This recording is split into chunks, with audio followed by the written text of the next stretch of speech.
이번 대선 사전투표를 하면서 배우자 신분증을 사용해 2번이나 투표를 한 60대 선거사무원이 오늘 오후 구속영장 실질 심사를 받습니다. 혐의를 인정하고 있는 것으로 전해졌는데 사전투표 기간 접수된 다른 사건 사고 사례에 대한 경찰 수사도 이어지고 있습니다. 사회부 연결합니다. 정현우 기자, 오후에 이 구속영장 실질 심사가 진행된다고요? 네, 공직선거법 위반 혐의를 받는 60대 여성 A씨에 대한 영장 실질 심사가 2시간쯤 뒤인 오늘 오후 2시 서울중앙지법에서 열립니다. 21대 대선 사전투표 첫날인 지난달 29일 서울 강남구 대치동에 있는 사전투표소에서 대리투표를 한 혐의 때문입니다. 당일 정오쯤 A씨는 먼저 남편의 신분증을 이용해 투표했는데 5시간가량 뒤엔 본인 명의로 또다시 투표하려다가 참관인이 이의를 제기하면서 적발됐습니다.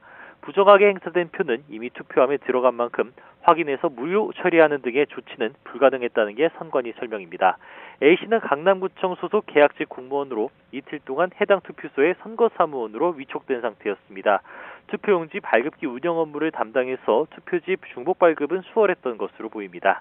경찰은 A씨의 범행 동기를 수사하고 있는데 일단 범행을 인정하고 있는 것으로 전해졌습니다. 강남구청은 A씨 직위를 해제했는데 일단 구속영장 발부 여부는 이르면 오늘 중으로 나올 것으로 보입니다. 선관위가 A씨의 남편에 대한 조사 역시 경찰에 의뢰했는데 공모 여부가 수사로 드러날 것으로 보입니다. 그리고 그 밖에 사전투표 관련 사건 사고에 대한 수사도 이어지고 있죠? 네, 먼저 선관위는 기표된 용지가 회송용 봉투에서 발견됐다고 신고해 자작극을 벌인 것으로 의심되는 사건에 대한 수사를 경찰에 의뢰했습니다. 사전투표 둘째 날 아침 경기도 용인 사전투표소에서 20대 여성이 회송용 봉투에서 민주당 이재명 후보에게 투표된 용지가 나왔다고 참관인에게 알렸던 사건입니다. 선관위는 당시 경위를 파악하면서 신고를 받고 출동했던 경찰을 우선 돌려보냈었는데 이후 해당 여성이 타인이 기표한 투표지를 전달받고 직접 해당 봉투에 넣어둔 것으로 보고 경찰에 다시 수사를 의뢰한 겁니다.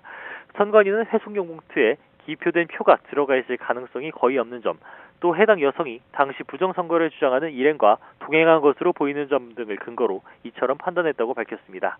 일단 경찰은 다음 주 고발인 측인 선관위를 상대로 진술을 들은 뒤 여성을 불러 조사할 계획입니다. 그 밖에도 사전투표함을 감시하겠다며 선관위 침입을 시도한 사례 등 사전투표 기간 전국에서 이어진 사건에 대한 경찰 수사가 이어질 전망입니다. 지금까지 사회부에서 YTN 정윤우입니다.